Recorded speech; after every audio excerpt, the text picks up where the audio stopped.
Welcome back to EcoBus Revision. This is an introduction to behavioral economics, obviously specific for IB. It could be used for A level or even for fun, because this is quite an interesting topic in my head. Let's start. So, what's the big underlying assumption of economics in general? Is that consumers are generally rational, and when rational consumers want to maximize their benefit for the amount they spend. So essentially, the common phrase, they're trying to get a bang for their buck. When you go to a store, you look for the thing that's going to give you the most benefit for the lowest price. And this is the general assumption. However, behavioral economics teaches otherwise. So what it is a combination of economics and psychology, where economics is meant to be completely rational without any mistakes. However, as humans, we are not completely rational and we do make irrational choices. So the psychology aspect of it delves into the irrational and how we face bounded rationality, which I'll explain later, and how we usually utilize rule of thumb, which again I'll explain later. So how economics works is we usually quantify and try to find the numerical optimum answer and decision but we can't always do that and we don't have perfect information. So that's what bounded rationality is. So we don't have sufficient information to make informed judgments, to make decisions. We can't predict the benefit we get from whatever product we're trying to buy or service we're trying to buy. And this could also be attributed to the increasing complexity of products. You see in the image in the bottom right, the computer. So as computers have, or technology in general has developed, it's become more and more complicated. It's harder to understand the quality between two different products. We can't always make the perfect decision. And you see in the picture above that there's so much choice nowadays that we just don't know what to do. We're faced with so much choice. We won't know everything's prices, everything's like it's hard to find all the prices, all the benefits and everything to make the perfect choice. So generally consumers aim to satisfy rather than maximize, which basically means that we aim to get a decision that we're content with, even if it's not the perfect decision, because it's hard to make the perfect decision. So if we're happy with the decision, then we're happy.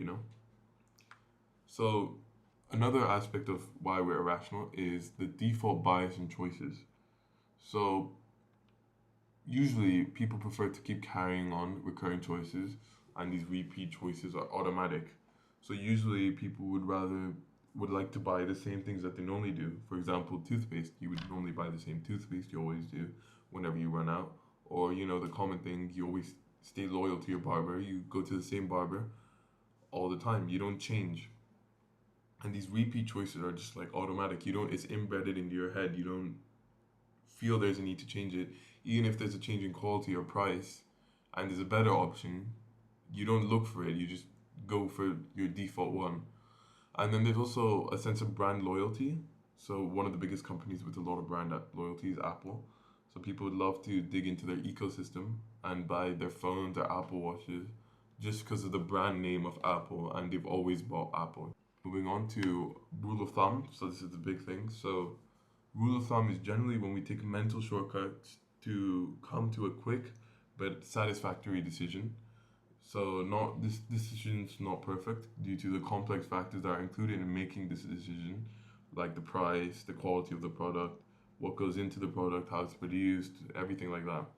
So the economist Gerd Gerges Gergerenzer, the guy in the bottom right, argues that heuristics, which is basically like how we make decisions in our head, right? Like the different things that go on in our head, can be an optimal way to respond to occasions where we lack information or time.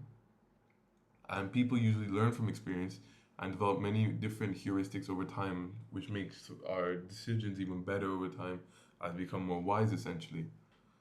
And so this can be considered optimal, but optimal behavior isn't the same as maximizing. As optimal, we're just trying to find for the amount of time we have to spend and how, like, basically that.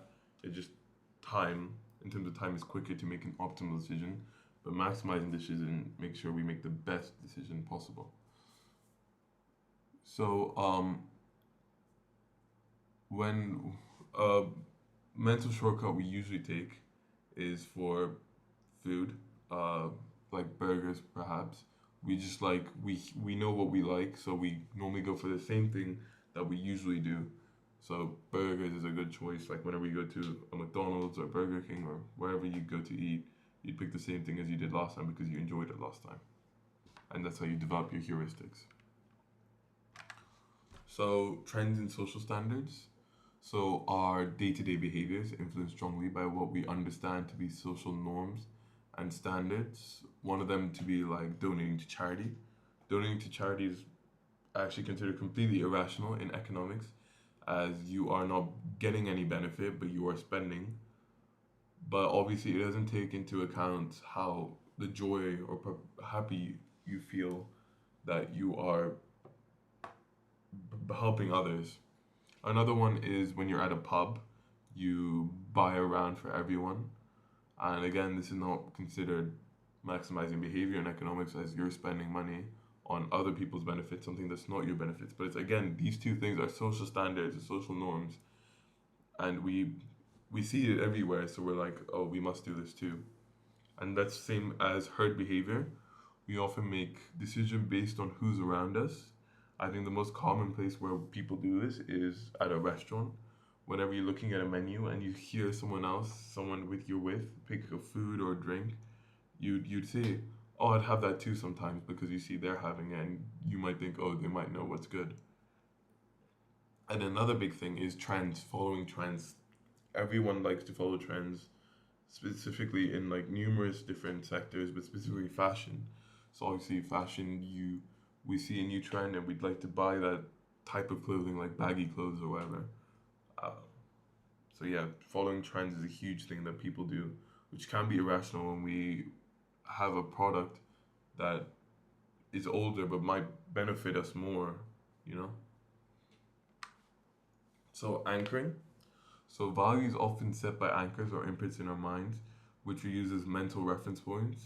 Some anchors establish in our mind a low price, others establish a higher price, higher basic price that we should be prepared to pay. So obviously the higher basic price that we should be prepared to pay is obviously with new technology, especially iPhones. We always might look to get the new iPhone, but every year the prices are increasing and we in our head we already know that the price will be really high and the and it's a basic anchor we set.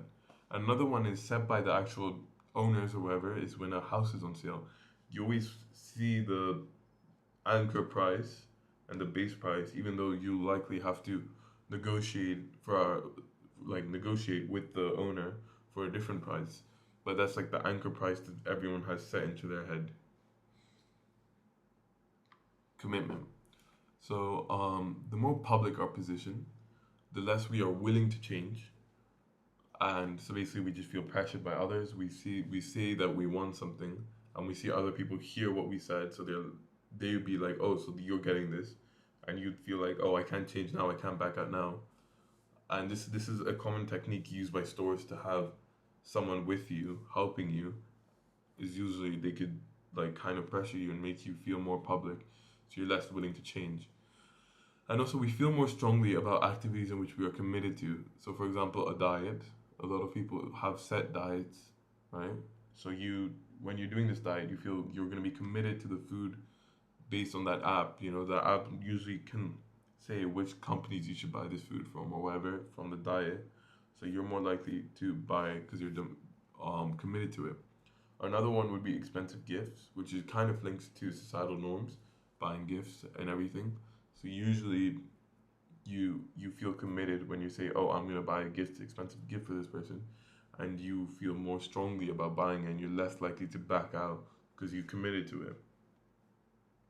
This is like coming in like again societal norms is buying a wedding ring and everything. So nudges, I'm not gonna talk too much about nudges and can be gone over in a separate video. But nudges is when a business or government takes small actions to influence your decision. So basically, they can do certain things to like actually make you more inclined to buy a product, or even the government maybe wants to make you less inclined. So one of the examples is framing. So it's offering a product in a way or offering a question in a way that is different to how it would be framed normally, so that you feel in your head that it's actually better. So one example is when if you're drinking low fat milk, instead of what would you rather choose? 90% fat free or 10% fat? Obviously you choose 90% fat free because that sounds much better. Oh, this is fat 90% better. It's 90% good for you. But then you don't think about the fact that it's 10% bad for you, even though fat's not really bad for you, but it's a separate topic. And also, another example of this is when they like the small, medium, large in a lot of food, fast food places. So they put a medium option so that it's close to the price of the large option. Actually, this is common in popcorn places. Actually, I'll choose it for popcorn. Movie cinemas. So at cinemas, they have small, medium, large. Usually, the medium will be closer to the large price, but obviously, it would be between the small and large sizes.